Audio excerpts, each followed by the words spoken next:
I want us to have an honest conversation today. Many marriages fail before they start, and many others, the moment they start, begin to decline downwards. And that's not because the spouses are bad people, but that's just because one or both spouses possess one or all three traits that I'm about to mention in this video. And listen, these are silent killers of marriages and of relationships. These are things that slowly drain or kill the relationship over time. And many people do not even notice these patterns until serious damage has happened. Well, today, I'm going to reveal to you 3 of them and how exactly you can deal with them so you can safeguard your marriage in the future or your marriage even now. Number 1 is what, I wish I had a lot of time to dwell on this first one.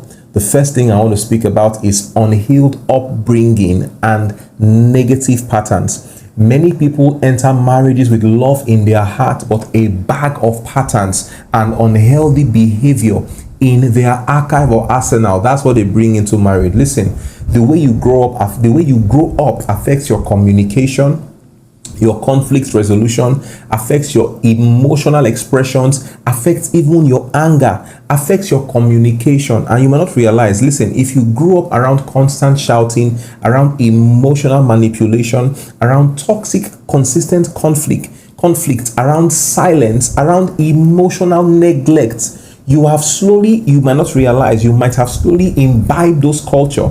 And for many people, this thing stays in your heart or your life like a ticking time bomb. It might not be obvious from the onset, but at the right time, it will begin to show its ugly head. There's a branch of psychology called family systems, and research in this area consistently shows that childhood relational environments strongly shape adult relationship, and behavior, adult relationship behavior and conflict patterns.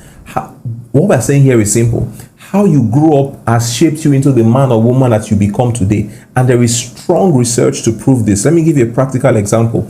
A man who grows up in a home where nobody communicates calmly, even every single disagreement becomes shouting. Now this man gets married and every conflict feels like war. Conflict is not a bad thing. It just means that there are two opposing views that needs to find balance. But if you grew up in a home where every time there was conflict or disagreement, there must be shouting and in some cases even brawling and physical activity, you would take that thing into your home, and when you and your wife or you and your husband are having a disagreement, it feels like there is serious war happening. Now, 2 things. Number 1, either spouse should realize that hopefully you got married to a good person and a kind person. Please be able to trace which of the behavior in that home is something from the upbringing. You might have noticed something in the family. Maybe when you visited the family house, you might have seen how things are done there. If you see those traits in your husband, right, and you know that your husband or your wife is not trying to be a bad person, but they just have unhealed trauma, let's call it that, please, first thing you want to do is to pray for them and find a calm and a good time to bring these things up. Don't tell them you are shouting the way your father shouted at your mom. Don't do that.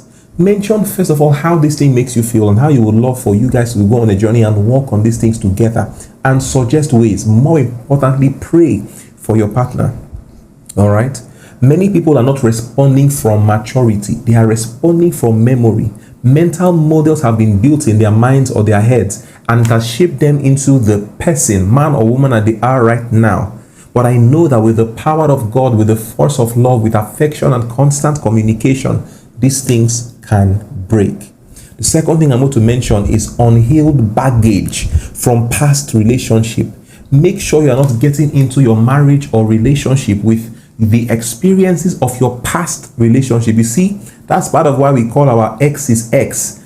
X them and all that you have learned from them, the negative things especially, exit away from your memory and arsenal.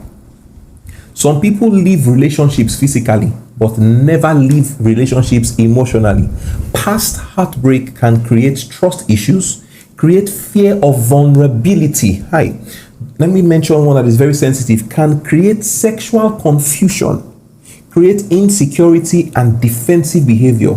Let me speak about the sexual confusion aspect. If you should not be, but if you were sexually active in your previous relationship and you were dating a porn star or somebody that can turn you left, right, up, down, 360, and probably do for 1 hour, or all those weird things that people say that folks do.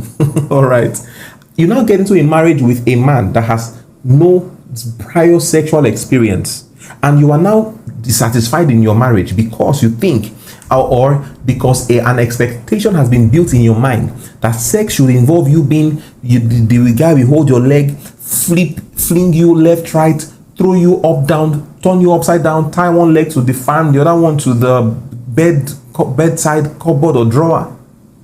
But you've gotten married to a man that has zero, even porn he has not watched. I mean, he has a clean mind in this area. Listen, you must be ready to build with your spouse in every area. That's number one. Number two, sex is actually designed, this is the wisdom of God, is designed to be experienced and enjoyed by two married couples because it is part of the journey, learning each other's body. But if you have learned so many other people's body and you are bringing that into marriage, please, you may have to see a psychologist, see a therapist, and in prayer, just find ways to erase all of that from your mind before you get married. Please, research in relationship psychology consistently shows that unresolved past relational trauma, affects attachment styles, trust, emotional security in future relationship. Let me give you a practical example. Somebody who was cheated on in a previous relationship, now they are in a new relationship and they are consistently suspecting their partner for cheating because the memory of how you were hurt when you caught your partner cheating on you in the last relationship is still with you now. And so every time a lady says hi, in the office or in church to your husband, you're already afraid that, oh my God, what are they doing in secret? Or vice versa. As a man, every time a man shakes your wife, you're already asking him, who is that man? Where did you guys meet? What's his name? Why was he smiling like that? I'm not asking you to not guard your territory and become careless with association. I'm saying you must be able to differentiate between you guarding or marking your territory and when it is trauma. In many people's cases, it is trauma that is speaking. And it's not because your partner is unfaithful, it's just because of the fear that you have from your past relationship. See, some people are not reacting to their spouse when their spouse misbehaves. They are simply reacting to unresolved history. And we must deal with these things, else it will deal with our marriage. It will create a lot of strain because you see this thing called trust. The moment trust leaves your marriage, it's going to become extremely performative. You become too conscious to make sure you don't do anything to make your partner suspect you. My God, it's not a place you want to be. Should you consistently be faithful, disciplined, and express your loyalty to your spouse? Yes, you should do that. It's your responsibility, in fact. But if everything you do is because you are trying to not get your spouse to suspect you, that's a bad place to be. The third thing I'm going to talk about, and the last thing for today, is this: the spirit of comparison. This one can destroy your marriage. Listen, comparison is destroying many relationships silently, especially in this age where we are also called a social media generation. Now, people are constantly comparing their marriage online, their marriage with marriages online, comparing the time you got married. Oh, look at this one, they got married earlier. If only we did get married earlier, we would have had all our kids by now. Would I have done this? I would have done that. You're comparing people's romance. Say, oh my God, see how he holds her hand. See how she smiles at him. See how she this. See how she touches his beards. And you now remember that your own wife. Oh my God. And in your head, you start comparing left, right, and see, my wife loves my beard. So don't talking about my marriage. I'm enjoying my marriage. Let me just say it now. Talking to you. Yes, you. They're comparing their finances. You just open Instagram and Probably you and your partner you guys are managing a 1 bedroom for now. You and your spouse are managing a 1 bedroom for now. You open Instagram and your secondary school classmates post out that they just bought a new house in Banana Island, and you say, God, am I a spoon? God, am I the algorithm? You open Instagram or social media and you are seeing a young boy of maybe 25 or 22 buying a brand new iPhone 17 Pro Max for his wife, for his girlfriend, not even wife. And you start comparing. The only thing your husband can afford right now is to buy you a Techno Spark. Is it, or which of the brands have Spark? Not that Sparks are bad phones, but I mean all those older. Oh my God, I should have mentioned the brand name, but you get the point. Or a Nokia Touch. You get the point. All right, you get the point. Constantly comparing your marriage with marriages online, and suddenly your marriage that was good and healthy, there is nothing wrong with your marriage. You guys are not where you want to be, but you are constantly building. But suddenly your marriage starts seeming like it is failing and starts feeling inadequate. Let me tell you something. Research in social comparison constantly links comparison culture with dissatisfaction, insecurity, and decreased relationship satisfaction. That means the more you compare yourself and your marriage with things you are seeing online, the more dissatisfied you will be. This one is proven by research. Proven by research. Comparison is what makes a good marriage feel like it's broken, not because the marriage is broken. You are just comparing what you have that is good and working just fine with what other people are doing online. It will kill your marriage. It will kill your marriage. Suddenly you start expecting your spouse to do things that they are unable to do right now, and because they are constantly they are constantly failing to meet your expectations, even your spouse starts seeming like you made the wrong choice. You start thinking and saying things like, oh my God, why didn't I get married to brother A that I dated 3 years ago? Look at him now, flying all over the world. Let me tell you something. You are in a marriage. Make your marriage work. Can I tell you something? Let me speak for brothers. I can speak for ladies too, but I've seen more cases around men. The worst thing you can do to a man, as a woman, as a wife, is to compare him with other men. Listen, when I say the worst thing, the moment you start doing that, you want your husband to be the head of the home. He doesn't need cajoling to be that. But the more you kill his esteem, and the more you kill his sense of worth in that home, the less of the less expressive your husband will be. This is what makes many men, they go outside and they are so loud, speaking, laughing with many other people, but they come home and you think that, wow, I have such a quiet husband. It might not be because he's a quiet man. It might just be because you have created an atmosphere where he is constantly put under. You have shut him up. What I just said now applies also to women. There are women in the home, very quiet and calm, saying nothing. But when they get outside, they are so expressive, they laugh, they can even spend a lot of time. That's not good, by the way, but spend a lot of time outside with other people before they come back home. Comparison kills, I'm telling you.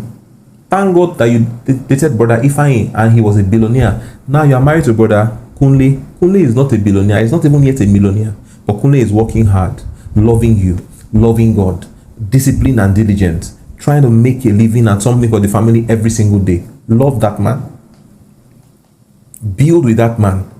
Build that man. Speak words. Speak words.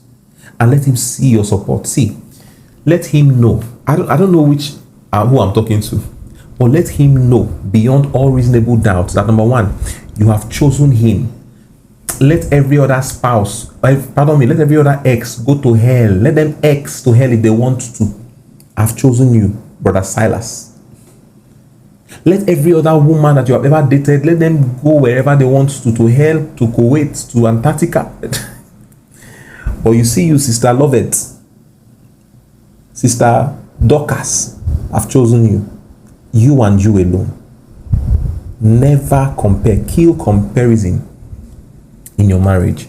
And so in conclusion, what are 3 things that silently destroy many marriages? Number one, unhealed upbringing and negative patterns. If you constantly saw your dad shout at your mom, be careful as a man. Deal with that thing in discipline and in prayer, and make sure you build systems of accountability to ensure you don't bring that pattern into your own home, because it will not stop with you. That's why it's called a pattern. From your father learned it somewhere. He has taught you. You will teach your child, and it will keep on going on and on. And so what many people call a generational curse is simply unhealed trauma that nobody has taken the pain to rise up in that family and be the one to bring an end to satanic patterns. It is satanic because it's not of God.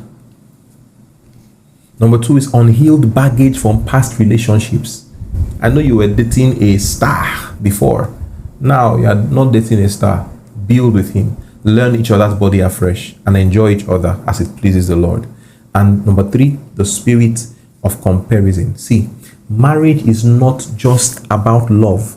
It is also about healing, about maturity, about self-awareness. Because unresolved patterns don't disappear after the wedding.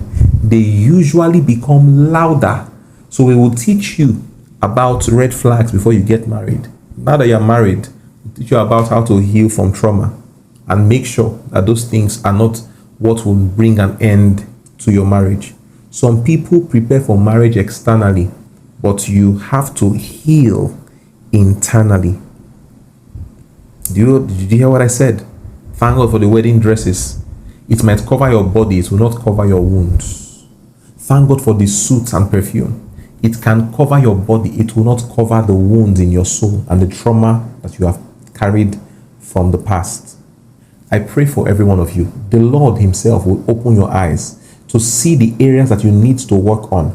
Everything that needs to be destroyed from your life that has the potential to bring about a sad ending or experience in your marriage, by the power of God right now, they are addressed.